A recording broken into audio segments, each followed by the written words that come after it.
Philomela, Voice to the Voiceless, Invocation of the Muse. As the pandemic has made me confront my own mortality, as I've looked back on my life, I've realized with some horror that my story has been the story of the men who've driven the plot. This status quo is no longer acceptable to me. I am ready to take the first steps toward letting my voice emerge. I am 36 years old, but I am only just now about to belong to myself.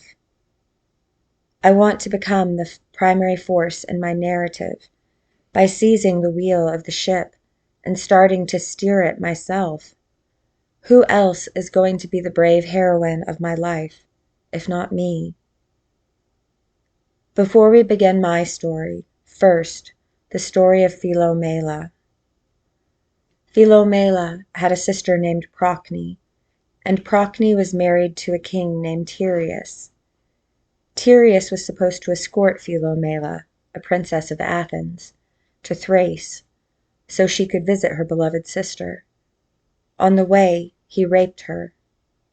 Philomela threatened to tell, so he cut out her tongue.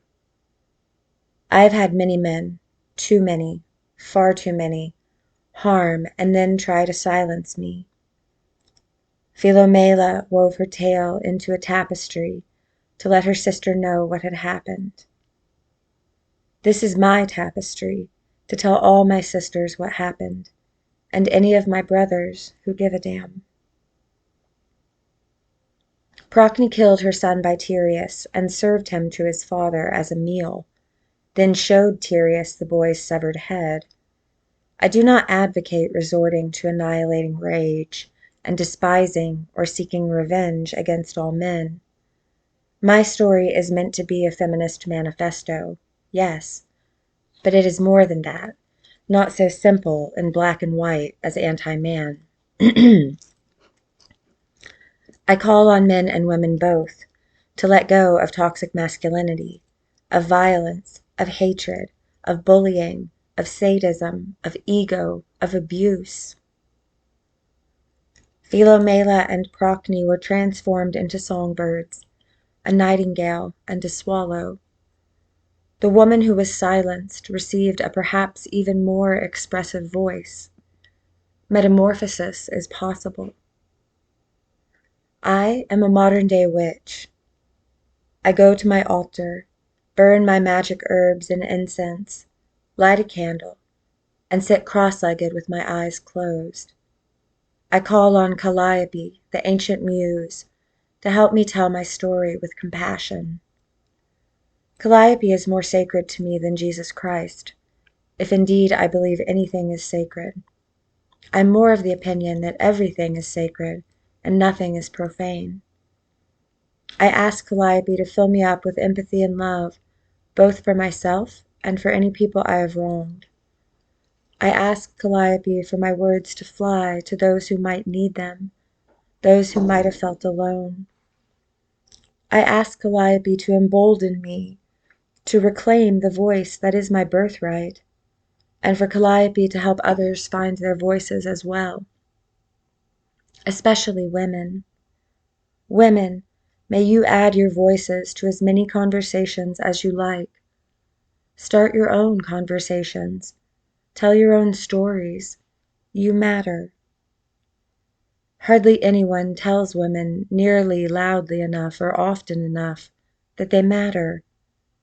As a former classics major, with a Master of Arts in teaching Latin, I can authoritatively state that females have been oppressed for millennia, and only very recently on the timeline of human existence have there been even pretendings at equality, which is to say that plenty of men have had plenty of time to make their voices be heard.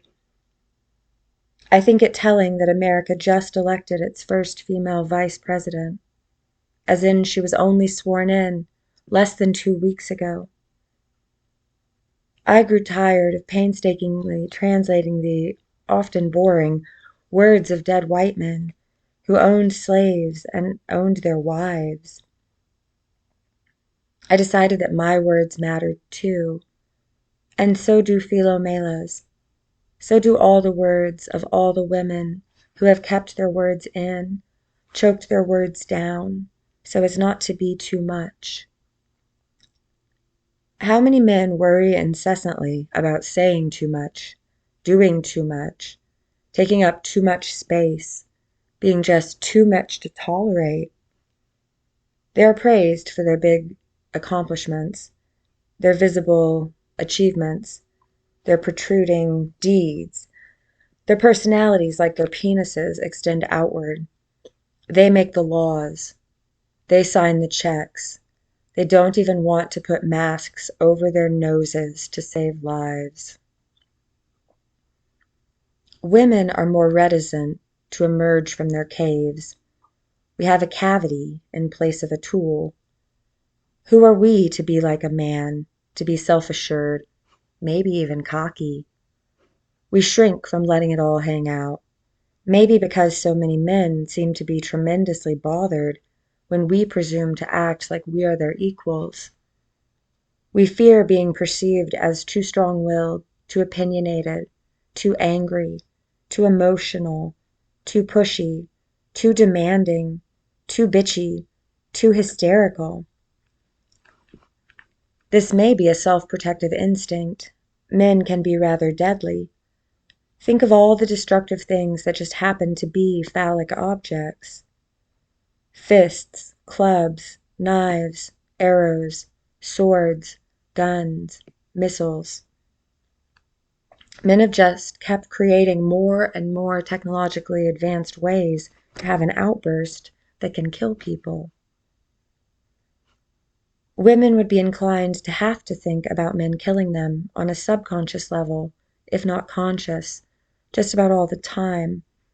This could be why we want to be passive, receptive, go with the flow, reflect the light of the sun like the moon does, instead of being blazing suns ourselves.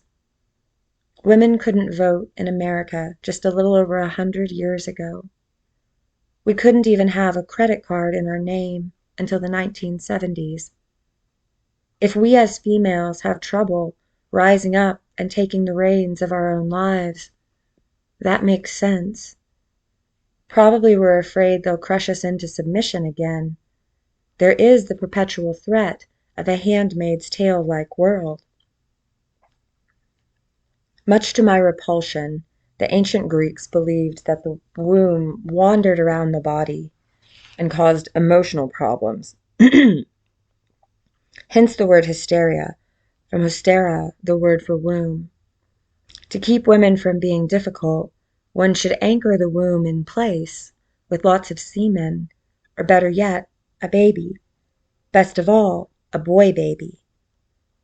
These were things that were generally believed not very long ago on the cosmic scale. While not as common as it once was, female hysteria is still a diagnosis today. Women, you do not have a wandering womb that needs to be pinned in place and subdued. Your feelings and experiences and preferences are important. They are not to be stuffed down for the sake of being nice or making others comfortable. Women are conditioned from girlhood to be self-sacrificing, and I have had enough. If it is selfish for me to tell my story, so be it. My story, the story of a woman in the year 2021, is all I have to leave for posterity. I am certain that we need more real examples of the female perspective, and that my perspective is as valid and valuable as any man's. I also fear that more women than I'd like will relate to unsettling elements of my story where men are concerned, and that is part of why I feel compelled to tell it. I know that I'm not the only one who has gone through hell and lived to speak of it, though you shudder to think of it, let alone speak of it. I have buried my repeated compounded traumas and put on a cheerful face. I look around and see that others seem fine, so what's wrong with me? But in my heart of hearts, I know that countless women are not okay, not at all, that they bear tragic, debilitating scars, some physical, some mental, and yet, like me, they want to keep a smile and hope for the best. I have grown soul-sick on Pollyanna optimism. But I want to smile and see other survivors smile. I want to laugh from the core of my being with unrestrained glee like a child. And I want to make others laugh like that too. Laughter is powerful, transformative magic. But I know that we must honor the darkness too. If we don't talk about the things that shattered our hearts, we never release them. Our hearts stay wounded. Then when the next disappointment comes along to stab us in the heart, we end up with just too many scattered bits.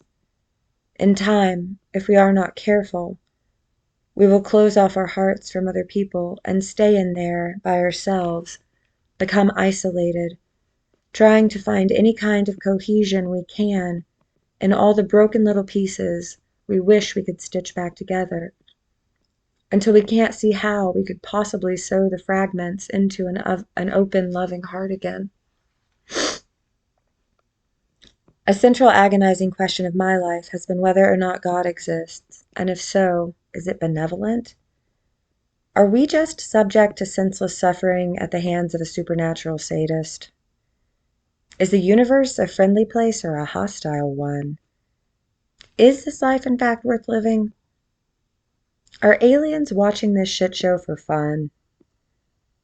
I do not have all the answers to my own questions or anyone else's, but I want to believe beauty can come from ashes, as the Bible says. I'm not a huge fan of the Bible. In fact, consider it one of the most nefarious and dangerous mythologies ever written, in terms of its implications for women and the way it glorifies suffering. But I want to believe that life isn't pointless. So I am sifting through the rubble to search out what remains. And I hope that the lion's share of what remains is courage and compassion, and perhaps, if I'm lucky, some wisdom. Calliope, please grant me courage, compassion, and wisdom. The biblical God, my father, my stepfathers, the men I have loved, my husbands, they've all let me down in various heart-rending ways. At the end of it all, I am a woman alone. I am not going to let myself down any more, though. This is my story to tell. Calliope, my darling, inspiring songstress, please help me tell it well.